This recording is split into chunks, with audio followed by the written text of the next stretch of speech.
नमस्कार दोस्तों, चैनल पे आपका स्वागत है। दोस्तों, आज की हमारी वीडियो है हिपैटिक क्लीयरेंस के ऊपर। बात करेंगे हिपैटिक क्लीयरेंस के ऊपर। पिछली वीडियो में हमने जो है बात की थी क्लीयरेंस के ऊपर, और हमने ये भी डिस्कस किया था कि इम्पॉर्टेंट जो टॉपिक्स रहता है क्लीयरेंस में, जिस पे क्वेश्चन आते हैं, वो रेनल और हिपैटिक क्लीयरेंस पे आते हैं। तो दोस्तों, हिपैटिक क्लीयरेंस को जो है CLH से हम डिनोट करते हैं। यहाँ पर मैंने टॉपिक का नाम लिख दिया है हिपैटिक क्लीयरेंस। अब थोड़ी सी बात करें अगर क्लीयरेंस के बारे में, तो हमने डिस्कस किया था कि क्लीयरेंस दोस्तों जो है, इसको कैलकुलेट करने के लिए टोटल बॉडी क्लीयरेंस है जो, या टोटल सिस्टेमिक क्लीयरेंस, जो भी आप कहना चाहें, तो इसे कैलकुलेट दोस्तों करने के लिए हमारे पास जो है सिंपली जितने भी जो हमारे ऑर्गन्स पार्टिसिपेट कर रहे हैं क्लीयरेंस में, उन सभी का जो है इंडिविजुअली क्लीयरेंस को कैलकुलेट करके और फिर आपस में सम करके जो है हम निकाल सकते हैं टोटल बॉडी क्लीयरेंस को। टोटल बॉडी क्लीयरेंस को दोस्तों, जैसा कि आप देख रहे हैं, अगर हमारा हिपैटिक, ये तो देखिए बिल्कुल एक डेफिनेट सी बात है कि हर तरह की जो हमारे मेटाबॉलिज्म है, एलिमिनेशन है ड्रग्स की, उसमें लीवर का रोल तो रहता ही है। तो सिंपली लीवर और जो किडनी है उसका क्लीयरेंस, उसकी कितना वो क्लीयरेंस में पार्टिसिपेट कर रहा है, या कोई और अगर ऑर्गन हमारा जो है वहाँ पर पार्टिसिपेट कर रहा है क्लीयरेंस में, तो उसकी भी वहाँ पर इंडिविजुअल क्लीयरेंस की वैल्यू निकाल कर अगर हम जो है इनको सम करें, इन सभी वैल्यूज़ का सम करें, तो हमारे पास टोटल बॉडी क्लीयरेंस की वैल्यू जो है आ जाती है। और दोस्तों, साथ में हमने ये भी डिस्कस किया था कि जो क्लीयरेंस का जनरल एक्सप्रेशन है जो कि यूज़ किया जाता है फार्मूला कैलकुलेट करने के लिए, वो रहता है रेट ऑफ एलिमिनेशन और प्लाज्मा कंसंट्रेशन ऑफ ड्रग।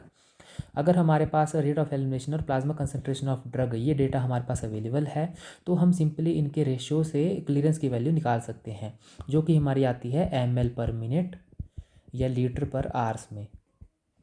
अब दोस्तों देखिए, ये जो हमारे पास एक्सप्रेशन है, ये तो जनरल एक्सप्रेशन है, और मैंने आपसे ये भी बात की थी कि हर तरह के ऑर्गन्स के लिए ये कैलकुलेशन का मेथड अलग अलग रहता है।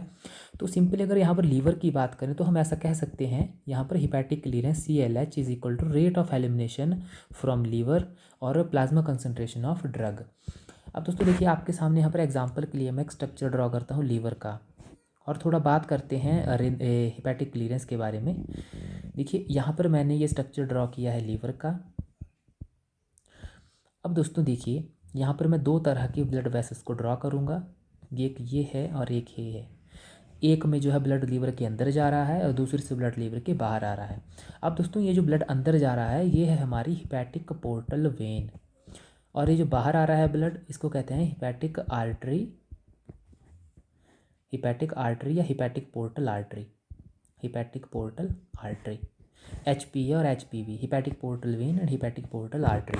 अब दोस्तों देखिए, जितने भी हमारे न्यूट्रिएंट्स हैं जो कि इंटेस्टाइन से हमारे एब्जॉर्ब हो रहे हैं, जैसे कि हमारा फूड डाइजेस्ट होता है, उसका एब्जॉर्प्शन होती है, तो न्यूट्रिएंट्स हैं वो हमारे एब्जॉर्ब होकर कहाँ जाते हैं, लीवर में जाते हैं, यहाँ पर हिपैटिक पोर्टल वेन के थ्रू, क्योंकि ये डायरेक्टली जो है फिर आगे कैपिलरीज इसकी हमारी इंटेस्टाइन के साथ जुड़ी होती हैं। अब दोस्तों देखिए, यहाँ पर जैसे हमारे न्यूट्रिएंट्स एब्जॉर्ब होते हैं, वैसे ही हमारे सभी प्रकार की जो ड्रग्स हैं, मोस्टली ड्रग्स हैं, वो सारे जो है हमारी मेजरली स्मॉल इंटेस्टाइन से एब्जॉर्ब होती हैं, स्मॉल इंटेस्टाइन से एब्जॉर्ब होती हैं। और दोस्तों, यहाँ से एब्जॉर्प्शन के बाद ही हिपैटिक पोर्टल वेन के थ्रू जो है लीवर में जाती हैं। खासकर यहाँ पर ओरल की बात हो रही है, क्योंकि ओरल रूट से ही ड्रग इंटेस्टाइन में जो है पहुँचती है और वहाँ से उसका एब्जॉर्प्शन होता है। हमारे पास और भी मेथड्स हैं, जैसे कि रेक्टल है, जहाँ पर जो है इंटेस्टाइन के थ्रू ही, हमारे एलिमेंट्री कैनाल के थ्रू ही एब्जॉर्प्शन होती है, लेकिन हम उसकी बात यहाँ पर नहीं कर रहे हैं। यहाँ पर हम ओरल की बात कर रहे हैं, ओरल का एग्जाम्पल लिया है हमने। तो यहाँ पर देखिए दोस्तों, आप देख रहे हैं कि यहाँ पर हिपैटिक पोर्टल वेन के थ्रू लीवर में गई और लीवर से बाहर आई, और यहाँ पर ये जो ब्लड हमारा फ्लो कर रहा है, इसके जो हिपैटिक ब्लड फ्लो है, इसको डिनोट किया जाता है Q से, या हम अच्छी तरह से लिखें तो QH, यानी कि हिपैटिक ब्लड फ्लो। तो दोस्तों देखिए, जो हिपैटिक ब्लड फ्लो, यानी कि जिस फ्लो से जो है ड्रग हमारी अंदर जा रही है, उसी से बाहर भी आएगी, क्योंकि देखिए अब ऐसा तो है नहीं कि लीवर के अंदर ब्लड किसी और रेट से जा रहा है और बाहर किसी और रेट से आ रहा है, ऐसा नहीं है। यहाँ पर हिपैटिक ब्लड फ्लो तो सेम ही होगा। अब देखिए, यहाँ पर एग्जाम्पल के लिए हम मान लेते हैं कि हमारी 100 mg ड्रग जो है लीवर में पहुँची, यहाँ से जो है हमारी एब्जॉर्ब होके 100 mg ड्रग लीवर में गई, लेकिन जब ड्रग बाहर आई तो बाई 70 mg, 100 mg हमारी अंदर गई, 70 mg बाहर आई। तो हम कह सकते हैं कि हमारी जो ड्रग एंटर हुई वो थी 100 mg, और जो हमारे ड्रग बाहर आई एग्जिट हुई वो थी 70 mg। इसका मतलब 30 mg ड्रग हमारी लीवर ने क्या कर ली, एक्सट्रैक्ट कर ली, लीवर ने हमारी एक्सट्रैक्ट कर ली। तो दोस्तों लीवर ने यहाँ पर 30 mg ड्रग एक्सट्रैक्ट कर ली, लीवर के जो टिश्यूज़ हैं उन्होंने, और ये जो ड्रग हमारी एक्सट्रैक्ट हुई है इसी का फिर जो है मेटाबॉलिज्म होगा। यहाँ पर ये ड्रग जो 30 mg लीवर ने एक्सट्रैक्ट की है इसका मेटाबॉलिज्म होगा, या हम और अगर अच्छी तरह से कहें तो इसका फर्स्ट पास मेटाबॉलिज्म होगा, first pass metabolism, first pass metabolism होगा। अब दोस्तों देखिए जो फॉर्मूला हमारे पास रहता है rate of elimination liver calculate करने का, क्योंकि सिंपली अगर हम rate of elimination of liver calculate कर लें और उसको कंसंट्रेशन, प्लाज्मा कंसंट्रेशन जो कि इस केस में 100 mg है उसके साथ अगर डिवाइड कर दें तो हमारे पास हिपैटिक क्लीयरेंस की वैल्यू आ जाएगी। तो दोस्तों जो लीवर का जो रेट ऑफ एलिमिनेशन कैलकुलेट करने का फॉर्मूला रहता है वो रहता है हिपैटिक ब्लड फ्लो और जो कंसनट्रेशन अंदर गई माइनस हिपैटिक ब्लड फ्लो जो कंसनट्रेशन बाहर आई, ये होता है rate of elimination of liver का फॉर्मूला। और दोस्तों यहाँ पर अगर मैं Q को कॉमन ले लूँ तो यहाँ पर सी इन माइनस सी आउट इस तरह से हम लिख सकते हैं। और दोस्तों यहाँ पर देखिए अब जो 100 mg है ये हमारी प्लाज्मा कंसनट्रेशन है, यानी कि ये वही कंसनट्रेशन है जो कि अंदर गई। तो हमारे पास यहाँ पर मैं इसको सी इन लिख दूँ, यहाँ पर सी इन, तो हमारे पास क्लीयरेंस की वैल्यू आ गई। तो हम कह सकते हैं कि hepatic clearance is equal to hepatic blood flow multiply by concentration in concentration out divided by concentration in. अगर दोस्तों ये हमारा जो है यहाँ पर हिपैटिक क्लीयरेंस को कैलकुलेट करने का फॉर्मूला बन गया। और जो है अगर इसको और अच्छी तरह से हम लिखना चाहें, एक इम्पॉर्टेंट टर्म यहाँ पर आप देखेंगे तो हम इसको लिख सकते हैं QER। ये दोस्तों ER कुछ भी नहीं है, इसको कहते हैं एक्सट्रैक्शन रेशो, एक्सट्रैक्शन रेशो, यानी कि कितनी ड्रग जो ऑर्गन है हमारा लीवर है यहाँ पर उसने एक्सट्रैक्ट की। यहाँ पर ये जो है इस ER का मीनिंग है, क्योंकि आप खुद देखिए यहाँ पर जब हम स्कूलों में नंबर्स लाते थे एग्ज़ाम्स में और हम परसेंटेज निकालते थे तो हमारे पास मेथड क्या था, जैसे किसी के 500 मार्क्स आए 700 में से, तो परसेंटेज निकालने के लिए सिंपली 100 से मल्टीप्लाई कर देते थे। तो सिंपली हमारे पास यहाँ पर 7 7 ज़ा 49 7 1 ज़ा 71% के अराउंड जो हम कह देते थे किसी के मार्क्स आए। तो उसी तरह यहाँ पर जो है इस रेशो को निकालने का मेथड भी यही है कि हमारे पास कंसंट्रेशन कितनी थी प्लाज्मा सिस्टमिक सर्कुलेशन में, और हमारी बाद में कंसंट्रेशन क्या आई, और उसको अगर हम इनिशियल कंसंट्रेशन से डिवाइड कर दें तो हमारे पास सिंपली 30/100, तो यहाँ पर अगर हम 100 से मल्टीप्लाई करें तो परसेंटेज आ जाएगी, नहीं तो सिंपली यहाँ पर ये 0.3 हमारे पास रेशियो आ गई। अगर इसको 100 से मल्टीप्लाई करें तो कह सकते हैं कि हमारी 30% ड्रग जो है एक्सट्रैक्ट कर ली गई। तो यही यहाँ पर एक्सट्रैक्शन रेशियो का मीनिंग होता है कि हमारी कितनी ड्रग जो है लीवर में एक्सट्रैक्ट की है। तो दोस्तों यहाँ पर ये सिंपली जो है हमारा एक परफेक्ट फार्मूला हो गया हिपैटिक क्लीयरेंस के बारे में। अब दोस्तों हम इस एक्सट्रैक्शन रेशियो को समझने के लिए थोड़ा केसेस को स्टडी करते हैं। अब एक्सट्रैक्शन रेशियो में हम केस 1 लेते हैं, जिसमें कि हमारी सपोज करते हैं कि ER की वैल्यू 0 आ गई, किसी तरह से हमारी एक्सट्रैक्शन रेशियो 0 हो गई। अब दोस्तों ये 0 हो गई तो यहाँ पर मैं लिख सकता हूँ एक्सट्रैक्शन रेशियो हमारी 0 है, तो extraction ratio is equal to हमारे पास फार्मूला होता है CN minus C out divided by CN। यहाँ पर एक्सट्रैक्शन रेशियो की वैल्यू 0 भरी है तो मैंने 0 लिख दिया है।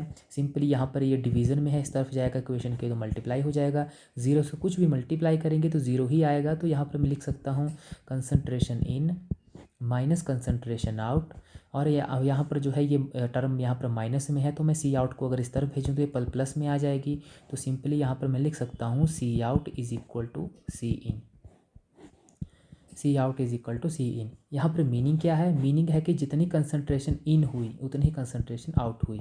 100 mg लीवर के अंदर गई, 100 mg लीवर से बाहर आ गई। तो यहाँ पर हुआ क्या, यहाँ पर हुआ नो मेटाबॉलिज्म, ड्रग का कोई मेटाबॉलिज्म ही नहीं हुआ। यहाँ पर या कह सकते हैं नो एक्सट्रैक्शन, यहाँ पर ड्रग का कोई मेटाबॉलिज्म नहीं हुआ क्योंकि लीवर ने ड्रग को एक्सट्रैक्ट नहीं किया। यहाँ पर ये इस बात का मीनिंग हुआ। तो यहाँ पर दोस्तों ER 0 का मीनिंग होता है नो मेटाबॉलिज्म। लेकिन दोस्तों एक बात हमने ध्यान रखनी है, यहाँ पर हम थियोरेटिकल वैल्यूज़ कैलकुलेट कर रहे हैं, प्रैक्टिकली अगर हम देखें तो कहीं किसी भी ड्रग के लिए ER की वैल्यू 0 नहीं हो सकती, कंप्लीट 0 वैल्यू नहीं हो सकती। अगर ER की कंप्लीट वैल्यू हमारी 0 आ गई तब तो फिर इसका मतलब है कि एक बार अगर बॉडी में ड्रग चली गई तो वो कभी मेटाबोलाइज ही नहीं होगी।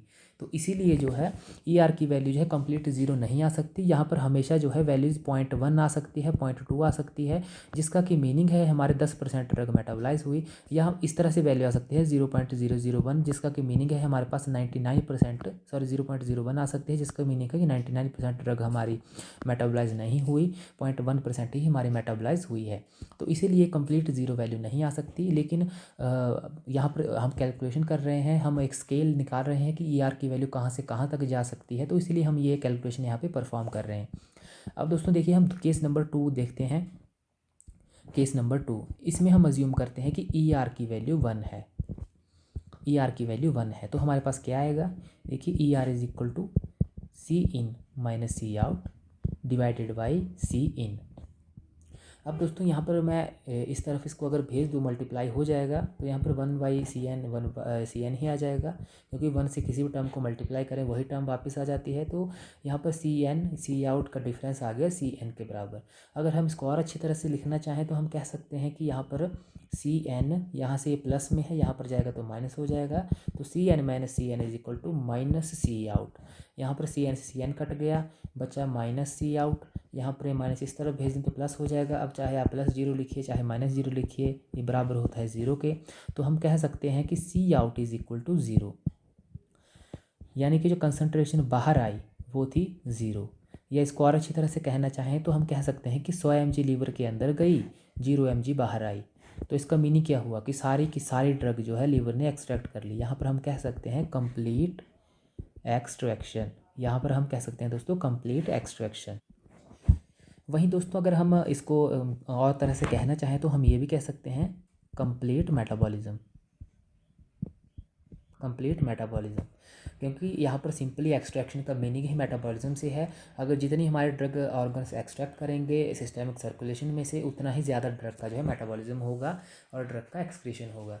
तो दोस्तों यहाँ पर हमने समझ लिया कि अगर ER की वैल्यू 1 आती है तो ड्रग का कंप्लीट हमारा एक्सट्रैक्शन या मेटाबॉलिज्म हो जाता है। ये यहाँ पर ER 1 आने का मीनिंग है। अब दोस्तों देखिए हमारे पास ER की वैल्यू कहाँ से कहाँ तक आई, एक तो आई 0 से और एक आई 1 तक। इसके ऊपर जो है ER की वैल्यू नहीं हो सकती, क्योंकि अगर 100% ड्रग है हमारे पास, 100% की 100% ही मेटाबोलाइज हो गई, तो उसके बाद तो हमारे पास कुछ बचा ही नहीं। इसीलिए ER की वैल्यू लीवर के केस में, एक्सट्रैक्शन रेशियो ऑफ लीवर, इसकी वैल्यू लाई करती है 0 से 1 के बीच में, जैसा कि हमने अभी डिस्कस कर लिया है। अब दोस्तों देखिए हमारे पास इस ER के बेसिस पर ड्रग्स का जो है कुछ क्लासिफिकेशन होता है। तो यहाँ पर हम लिख लेते हैं ER, यहाँ पर भी लिख लेते हैं ER। 3 तरह से जो है ड्रग्स का क्लासिफिकेशन होता है ER। यहाँ पर हम डिस्कस करेंगे सबसे पहले ER, उन ड्रग्स की ER, उन ड्रग्स की हिपैटिक एक्सट्रैक्शन रेशो जो कि हमारी वैल्यूज़ आती हैं लेस देन 0.3, यानी कि इसको हम कहते हैं लो ER, लो एक्सट्रैक्शन रेशियो, लो हिपैटिक एक्सट्रैक्शन रेशियो वाली ड्रग्स। तो यहाँ पर लो ER वाले जो ड्रग्स हैं, एक आती हैं हमारी जिनकी वैल्यू होती है 0.3 से लेके 0.7 के बीच, इनको कहते हैं इंटरमीडिएट ER वाली ड्रग्स। और हमारे पास एक आती हैं जिनकी वैल्यू 0.7 से ऊपर होती है, इनको हम कहते हैं हाई ER वाली ड्रग्स। अब दोस्तों देखिए ER का सिंपली मीनिंग है कि ड्रग्स का कितना मेटाबॉलिज्म जो है बॉडी में जाके होता है। तो यहाँ से हम आइडियल लगा सकते हैं कि 0.3 ER मीनिंग का मीनिंग है कि हमारे 30% ड्रग ही मेटाबोलाइज होगी 100% में से। तो यहाँ पर इसका मीनिंग है कि हमारे सिस्टमिक सर्कुलेशन में जो है ड्रग ज़्यादा टाइम तक रहेगी, उसका लॉन्गर ड्यूरेशन ऑफ एक्शन होगा।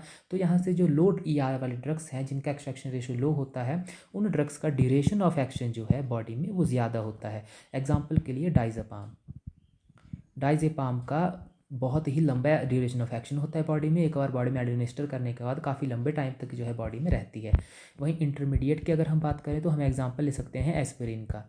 इसका लगभग 4 आवर्स का टी हाफ होता है, 4 आवर्स का जो है यहाँ पर एलिमिनेशन हाफ लाइफ रहती है एस्पिरिन की, क्योंकि इसकी वैल्यू लाई करती है 0.3 से 0.7 के बीच। तो यहाँ पर एस्पिरिन हमारे पास एग्जाम्पल हो गए intermediate extraction ratio, hepatic extraction ratio वाली ड्रग का। और हमारे पास जो हाई एक्सट्रैक्शन रेशियो वाले ड्रग्स हैं जिसको हम कहते हैं, जो कि एक्सटेंसिव फर्स्ट पास मेटाबॉलिज्म में जाती है, इसके लिए जो करेक्ट टर्म है वो है जो कि ड्रग्स हमारे क्या कहते हैं एक्सेसिव फर्स्ट पास मेटाबॉलिज्म में जाती है। तो एग्जांपल के लिए हमारे पास एक ड्रग है GTN, ग्लिसराइल ट्राइनेट्रेट। इसीलिए इस ड्रग को आपने देखा होगा कि इसकी सबलिंगुअल टैबलेट्स आती हैं। अब देखिए दोस्तों, अगर इसका हाई फर्स्ट पास मेटाबॉलिज्म होता है तो इसका ओरल रूट ना देकर हम चाहें तो आईवी रूट से भी दे सकते हैं। बिल्कुल सही बात है, आईवी रूट भी इसका प्रेफर्ड रूट है, लेकिन इसको आईवी रूट से जो है नहीं दिया जाता, क्योंकि इस ड्रग का साइड इफ़ेक्ट्स बहुत ज़्यादा है। अगर इस ड्रग का थोड़ा सा भी अमाउंट जो है बॉडी में ज़्यादा चला जाए तो ये ड्रग जो है सीवियर हाइपोटेंशन और हेडेक प्रोड्यूस करती है।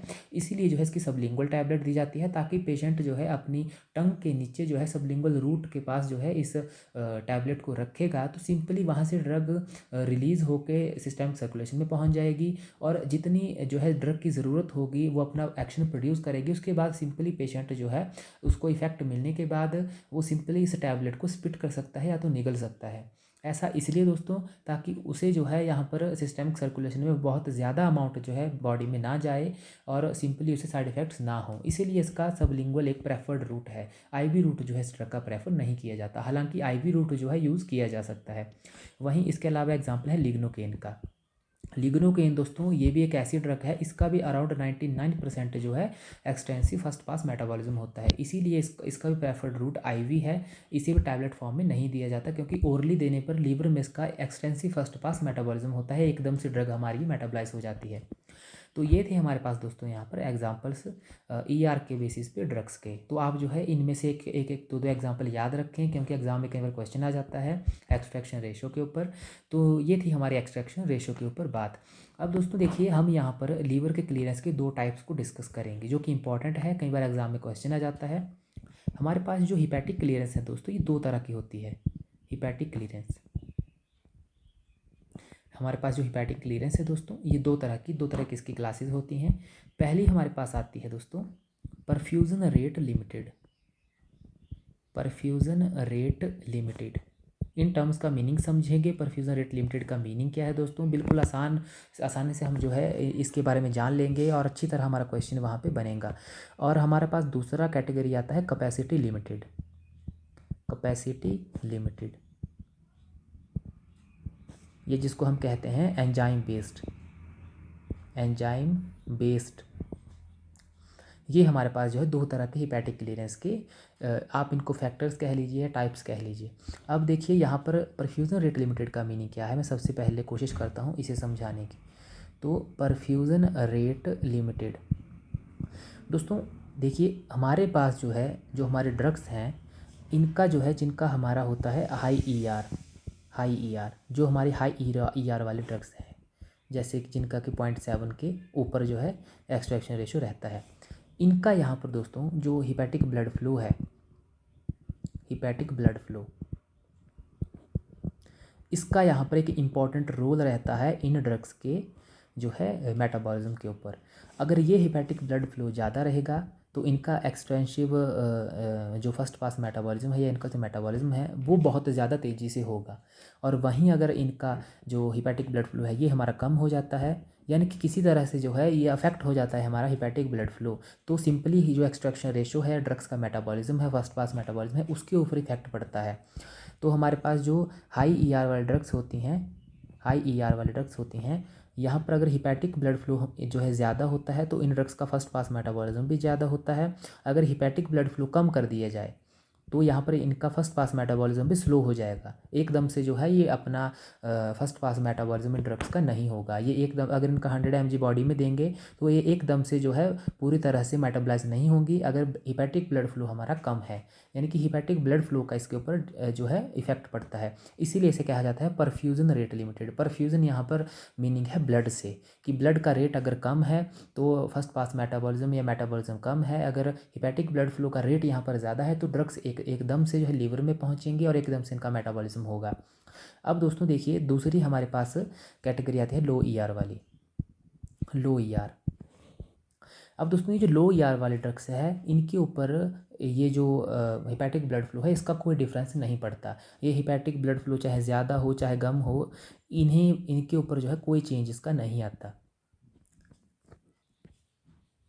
वैसे ही दोस्तों अगर हाई ईआर के केसेस में बात करें, यहाँ पर देखिए हिपैटिक ब्लड फ्लो का डिफरेंस पड़ रहा है, लेकिन अगर यहाँ पर प्लाज्मा प्रोटीन बाइंडिंग की बात करें तो प्लाज्मा प्रोटीन बाइंडिंग का हाई ईआर वाले ड्रग्स पे कोई फ़र्क नहीं पड़ता, नो चेंज। चाहे उन ड्रग्स की प्लाज्मा प्रोटीन बाइंडिंग हाई है चाहे लो है, इस बात का उनके ऊपर कोई फ़र्क नहीं पड़ता। अब ऐसा क्यों है ये भी हम आगे समझेंगे। वहीं जो है लो ER वाली जो ड्रग्स होती हैं, लो एक्सट्रैक्शन रेशियो वाली ड्रग्स हैं, उनका हिपैटिक ब्लड फ्लो के साथ उनका कोई रिलेशन नहीं है, वो चाहे कम है चाहे ज़्यादा है। लेकिन अगर प्लाज्मा प्रोटीन बाइंडिंग लो ER वाले ड्रग्स की अफेक्ट हो गई, किसी तरह से कम या ज़्यादा हो गई, तो सिंपली इनके जो मेटाबॉलिज्म है उसके ऊपर फ़र्क पड़ेगा। अगर प्लाज्मा प्रोटीन बाइंडिंग इनकी कम हो गई तो इनका मेटाबॉलिज्म बढ़ जाएगा। अगर प्लाज्मा प्रोटीन बाइंडिंग बढ़ गई, प्लाज्मा प्रोटीन बाइंडिंग और ज़्यादा टाइट हो गई, तो इनका मेटाबॉलिज्म घट जाएगा। ये यहाँ पर जो है लो ER वाले ड्रग्स के ऊपर जो है इफेक्ट पड़ता है। दोस्तों यहाँ पर हमने 2 पॉइंट समझे। हाई ER वाले ड्रग्स का जो परफ्यूज़न रेट है, यानी कि जो हिपैटिक ब्लड फ्लो है, उसका जो है बहुत ही एक गहरा असर पड़ता है। अगर वो हमारा ज़्यादा होगा परफ्यूज़न रेट, तो ड्रग्स का मेटाबॉलिज्म भी हाई होगा। अगर परफ्यूज़न रेट कम होगा तो ड्रग्स का मेटाबॉलिज्म भी कम होगा। और प्लाज्मा प्रोटीन बाइंडिंग का जो है हाई ER वाले ड्रग्स पे कोई असर नहीं पड़ता। प्लाज्मा प्रोटीन बाइंडिंग ज़्यादा है कम है, ड्रग प्रोटीन के साथ टाइटली बाउंड है या स्लो या जो है टाइटली बाउंड नहीं है, तो इसका इस बात पे जो है कोई फ़र्क नहीं पड़ता। अब दोस्तों होता क्या है, देखिए हमारे पास ड्रग्स की एक स्पेसिफिक प्लाज्मा प्रोटीन बाइंडिंग होती है। कुछ ड्रग्स टाइटली बाइंड करती हैं, कुछ ड्रग्स लूजली बाइंड करती हैं। अब दोस्तों देखिए होता क्या है, प्लाज्मा प्रोटीन बाइंडिंग और लीवर। अब देखिए ड्रग्स की जो है प्लाज्मा के प्रति जो है एक अफिनिटी है, प्लाज्माज के लिए जो है एक अफिनिटी है, एक अफिनिटी है, यानी कि कितने टाइटली वो बाउंड होंगी।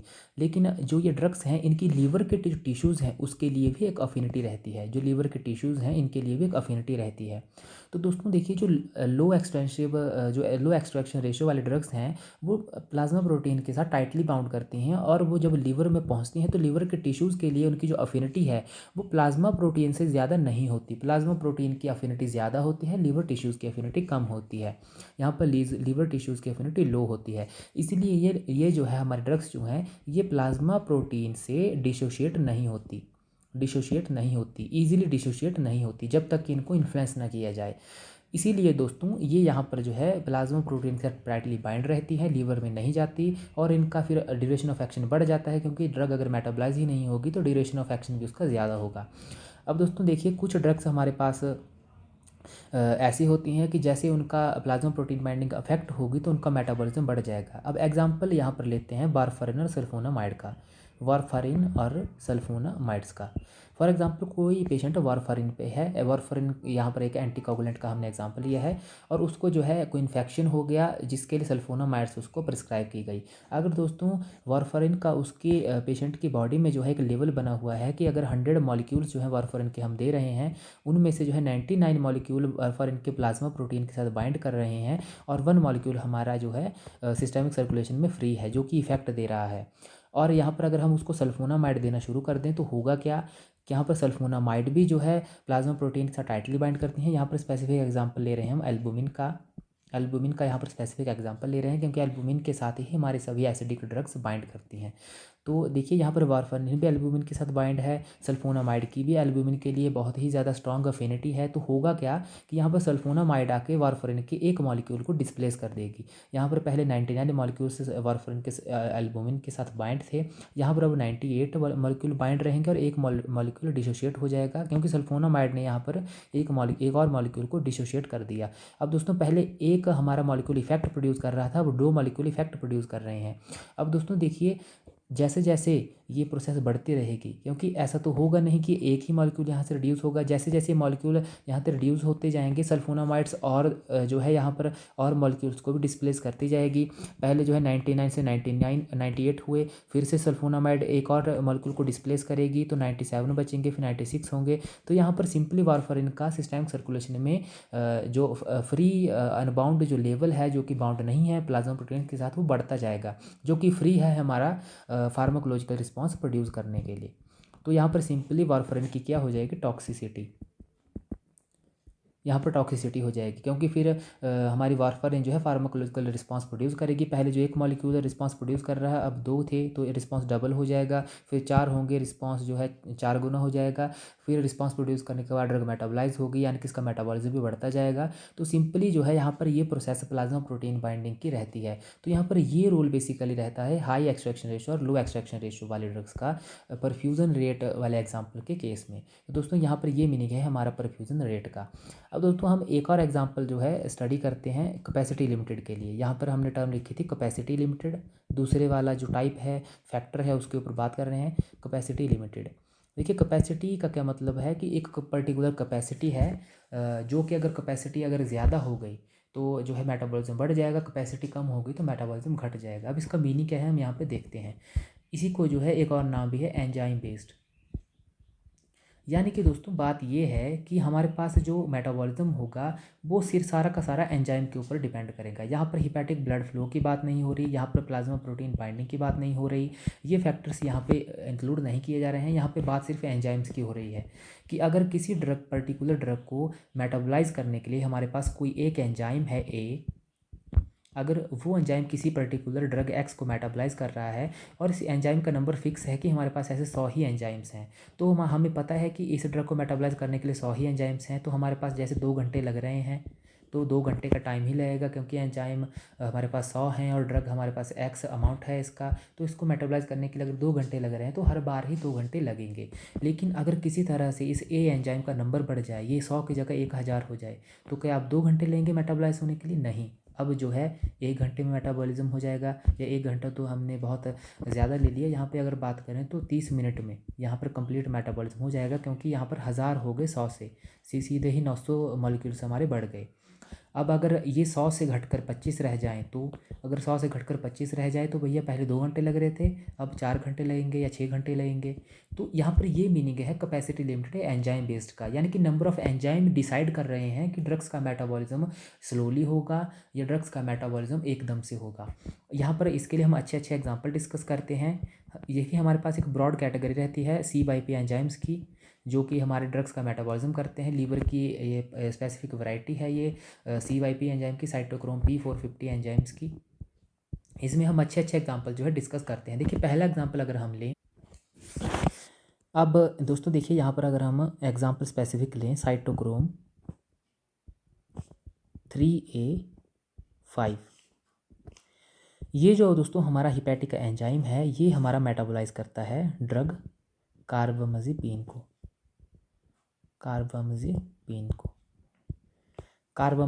ये हमारा जो है C/P3A5 एंजाइम जो है, यानी कि हम कह सकते हैं कि इस एंजाइम के लिए C/P3A5 के लिए ये जो है इसका क्या है, सबस्ट्रेट है।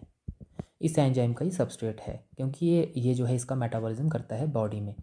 अब दोस्तों देखिए कुछ हमारे पास होते हैं एंजाइम इनहिबिटर्स, जो कि हम याद भी करते हैं, एग्ज़ाम में क्वेश्चन आते हैं इसके ऊपर। एक होते हैं एंजाइम इनहिबिटर्स और एक होते हैं एंजाइम इंड्यूसर। कुछ ड्रग्स होती हैं एंजाइम इनहिबिटर, कुछ होती हैं एंजाइम इंड्यूसर। दोस्तों एंजाइम इनहिबिटर्स क्या होते हैं, जो कि हमारे ये जो जैसे C/P3A5 एंजाइम है, जो कि हमारे इन एंजाइम्स को, जो कि मेटाबोलाइजिंग एंजाइम है, इनको इनहिबिट कर देते हैं, यानी कि इनका नंबर जो है कम कर देते हैं। अगर ये एंजाइम हमारे इनकी प्रोडक्शन 100 में होती है तो ये एंजाइम इनहिबिटर्स के केसेस में जो है ये नंबर घट जाएगा, ये 50 रह जाएगा, 75 रह जाएगा, यानी कि जो डिज़ायर्ड अमाउंट है उससे कम हो जाएगा। वहीं एंजाइम इंड्यूसर्स जो होते हैं वो पर्टिकुलर क्या करते हैं, वो हमारे इन एंजाइम्स के नंबर को इंक्रीज़ कर देते हैं, 100 से 120 कर देंगे, 150 कर देंगे, यानी डिज़ायर्ड क्वांटिटी से ज़्यादा कर देंगे। अब देखिए दोस्तों इफेक्ट क्या पड़ता है। अब कार्बामेज़ेपाइन के केस में एंजाइम इनहिबिटर अगर हम देखें कार्बामेज़ेपिन का, तो हमारे पास एग्जांपल आता है कीटोकोनाजोल। और एंजाइम इंड्यूसर का अगर बात करें तो हमारे पास एग्जांपल आता है रिफैम्पिन। अब दोस्तों ध्यान से समझिएगा, पहले केस में हम लेते हैं एंजाइम इनहिबिटर्स। हमने सपोज़ किया कि हमारे पास कोई पेशेंट है जिसको कि कार्बामेज़ेपिन ड्रग जो है चली है। अब वो ड्रग जो है, फॉर एग्जांपल वो पेशेंट हमारा एपिलेप्सी का है, उसको कार्बामेज़ेपिन ड्रग चली हुई है। अब दोस्तों देखिए यहाँ पर जो है उस पेशेंट को कीटोकोनाजोल भी देना स्टार्ट हमने कर दिया, और हम इस बात की नॉलेज नहीं है कि इंट्रैक्शन इनमें आपस में क्या होती है। तो देखिए होगा क्या, यहाँ पर जो कार्बामेज़ेपिन है इसको इनहिबिट कर रहा है, ये सॉरी मेटाबलाइज कर रहा है C/P3A5 एंजाइम, स्पेसिफिक एंजाइम है कार्बामेज़ेपिन के लिए, जो कि इसका मेटाबॉलिज्म करता है। अब कीटोकोनाजोल क्या करेगा, इस एंजाइम को इनहिबिट कर देगा। अब हमने यहाँ पर देखा कि ये एंजाइम इसको जो है मेटाबलाइज कर रहा है, और ये ड्रग ने जो है ये एंजाइम ही इनहिबिट कर दिया, तो यहाँ पर कार्बामेज़ेपिन का सिस्टमिक सर्कुलेशन में लेवल बढ़ना शुरू हो जाएगा, क्योंकि यहाँ पर इसका जो मेटाबॉलिज्म है वो ही इनहिबिट हो गया। ये लेवल बढ़ता रहेगा और क्या प्रोड्यूस होगी, टॉक्सिसिटी, यहाँ पर हमारे पास टॉक्सिसिटी प्रोड्यूस होगी। अब दोस्तों दूसरे केस में देखते हैं एंजाइम इनहिबिटर के केस में, सॉरी एंजाइम इंड्यूसर के केस में। अब एंजाइम इंड्यूसर क्या करेगा कि इस एंजाइम के नंबर को बढ़ाएगा। फॉर एग्जांपल पहले जो है इसके 100 मॉलिक्यूल्स जो है इस ड्रग को मेटाबोलाइज कर रहे थे और टाइम लग रहा था, हमारे पास टी हाफ आ रही थी फॉर एग्जांपल 5 आवर्स की। ये देखिए एग्जैक्ट टी हाफ नहीं है, यहाँ पर एग्जांपल के लिए ली है। अब यहाँ पर हमारे पास एंजाइम इंड्यूसर रिफाम्पिन ड्रग हमने जो है कार्बामाज़ेपिन का जो पेशेंट है कार्बामाज़ेपिन ड्रग जो ले रहा है उसको हमने रिफाम्पिन ड्रग दे दी। तो होगा क्या, कुछ समय बाद इस ड्रग को खाते रहने के कुछ समय बाद जो है कुछ डेज़ के बाद यहाँ पर ये एंजाइम का नंबर बढ़ जाएगा और ये नंबर जैसे ही बढ़ेगा वैसे ही हमारे कार्बामाज़ेपिन क्या होगी, एकदम से मेटाबोलाइज हो जाएगी। इसका मेटाबॉलिज्म एकदम से इंक्रीज़ हो जाएगा, सडन इंक्रीज़ इसमें आ जाएगा। पहले अगर इसका टी हाफ 5 आर था तो इसका टी हाफ घट के 1 आर रह गया। तो अब क्या होगा कि जो पेशेंट है उसको फार्माकोलॉजिकल रिस्पांस नहीं मिलेगा और उसकी एपिलेप्सी की जो दिक्कत है, जो सीजर्स हैं, वो दोबारा से अक्कर करना स्टार्ट कर जाएंगे। तो यहाँ पर ये ड्रग जो है एंटी कन्वल्सेंट इफेक्ट देने में जो है फेल कर जाएगी। तो यही हमारा यहाँ पर इस वाले एग्जांपल में समझने का मीनिंग था कैपेसिटी लिमिटेड एंजाइम बेस्ड पे, कि एंजाइम्स जो है वो टोटली हमारा जो है मेटाबॉलिज्म को इन्फ्लुएंस करते हैं। यहाँ पर हिपैटिक फ्लो या प्लाज्मा प्रोटीन बाइंडिंग की बात नहीं होती। तो दोस्तों ये दो फैक्टर्स बेसिकली हिपैटिक क्लीयरेंस में जो है इंपॉर्टेंट रहते हैं, ये हमने पढ़ने हैं। अब देखिए दोस्तों ये यहीं से एंजाइम इनिबिटर या एंजाइम इंड्यूसर का कंसेप्ट आया है हिपैटिक क्लीयरेंस के इस वाले एग्जांपल से।